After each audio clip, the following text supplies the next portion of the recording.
السلام علیکم، اعوذ باللہ من الشیطان الرجیم۔ لیسن نمبر 14 ہوگا نا یہ، تو اس کے اندر ہم لوگ المقلوب پڑھیں گے۔ المقلوب نکلا ہے قلب سے، قلب یقلب تقلیباً، یعنی کہ کوئی چیز پلٹنا عربی میں۔ دل بھی جو ہے نا ان کو الٹ پلٹ کرتا ہے، اسی لیے اس کو قلب کہتے ہیں۔ اور مقلوبہ یہ عربوں کی ڈش ہوتی ہے، چاولوں والی ہیں۔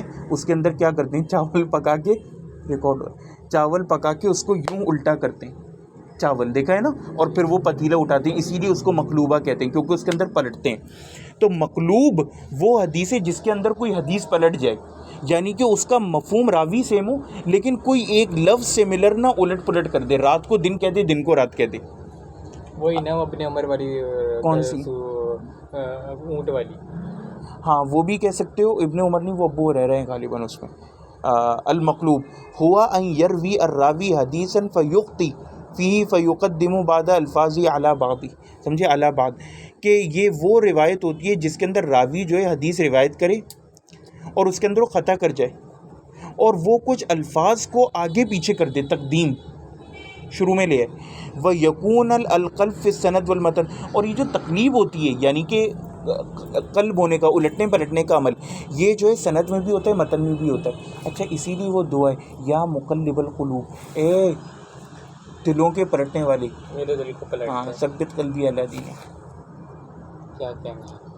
مثلا اب وہ مثال دے رہے ہیں، حدیث مروی ان کعب بن مرہ فیقلب ان مرہ بن کعب، سمجھے۔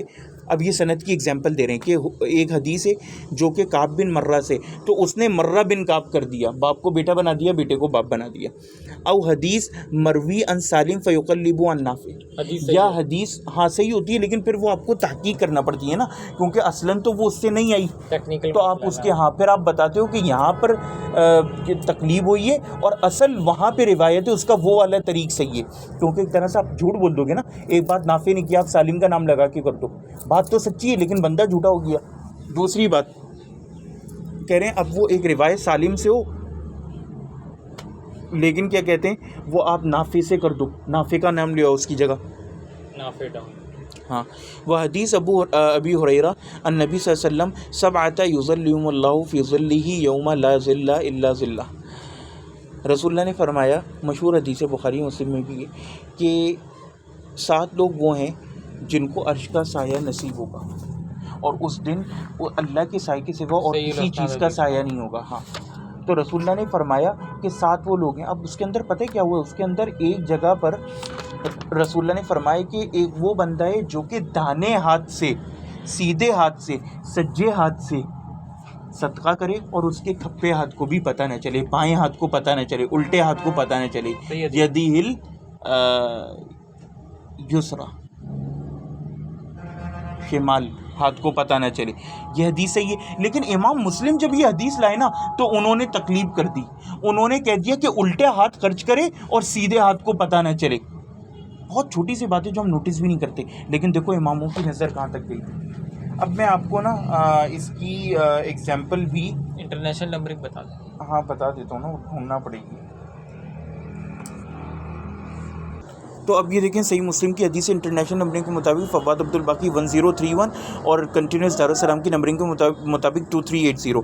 اس پہ دیکھیں یہ الفاظ ہیں، وَرَجُلٌ تَصَدَّقَ بِصَدَقَةٍ، کہ ایسا بندہ جس نے صدقہ کیا فَأَخْفَاهَا، اور اس نے چھپا لیا اسے، حَتَّى لَا تَعْلَمْ يَمِينُهُ، یہاں تک کہ اس کے سیدھے کو پتہ نہیں چلا، مَا تُنْفِقُ شِمَالُهُ، یہ جو ہے نا دائیں ہاتھ نہیں جانتا جو کچھ خرچ کر رہا ہے، اس کا بایاں ہاتھ جو کچھ خرچ کر رہا ہے اسے دایاں نہیں جانتا، یعنی کہ یمین نہیں جانتا، ٹھیک ہے۔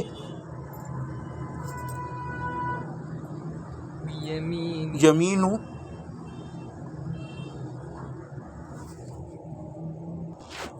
تو اب جو ہے وہ اس کا یعنی کہ نہیں جانتا، فقال، کہاں گیا، ہاں، حتی لا تعلم یمینہ، سیدھا نہیں جانتا الٹے نے، لیکن یہ تقلیب ہے امام مسلم نے جو کی ہے، ٹھیک ہے۔ اور اب میں آپ کو انشاءاللہ اس کا دوسرا ورژن بھی، بخاری کے اندر یہ حدیث نمبر ہے، آپ لوگ لکھ لیجئے 660، بخاری میں آپ کو یہ ملے گی 660 پر۔ اس کے اندر کیا الفاظ ہیں یہ دیکھو، وَرَجُلٌ تَصَدَّقَ أَخْفَىٰ حَتَّىٰ لَا تَعْلَمْ شِمَالُهُ، اس کے الٹے کو پتہ نہ چلے، مَا تُنْفِقُ يَمِينُهُ، کہ اس کے سیدھے نے کیا خرچ کیا، جبکہ مسلم میں کیا تھا کہ سیدھے کو پتہ نہیں چلے۔ تو اصل الفاظ جو محفوظ ہیں وہ کیا ہیں، الٹے کو نہ پتہ چلے، الٹے کو پتہ نہیں چلے کہ سیدھے نے کیا خرچ کیا۔ تو میرے خیال سے یہ مخلوق کا ٹاپک آج یہاں پہ ختم کرتے ہیں. اب انشاءاللہ تدلیس جو کہ سب سے مشکل ٹاپک ہے اور اس پہ شیخ ماہر الفال نے ایک بہت تفصیلی کتاب بھی لکھی ہے, وہ ہم پھر انشاءاللہ بعد میں ڈسکس کریں گے. یعنی تدلیس کو یہاں تو ہم مختصراً ڈسکس کریں گے کہ متقدمین کا منہج کیا ہے, حافظ زبیر علی زئی کا اور علامہ البانی کا منہج کیا ہے, متاخرین کا یہ جو طبقاتی تقسیم ہے یہ کیا ہے, اور پھر ڈیٹیل میں شیخ ارشاد اللہ قصری صاحب, زبیر علی زئی نے جو لکھا ہے, اور شیخ ماہر الفال کی وہ پڑھ کے میں انشاءاللہ جب بھی زندگی میں. والسلام علیکم ورحمۃ اللہ.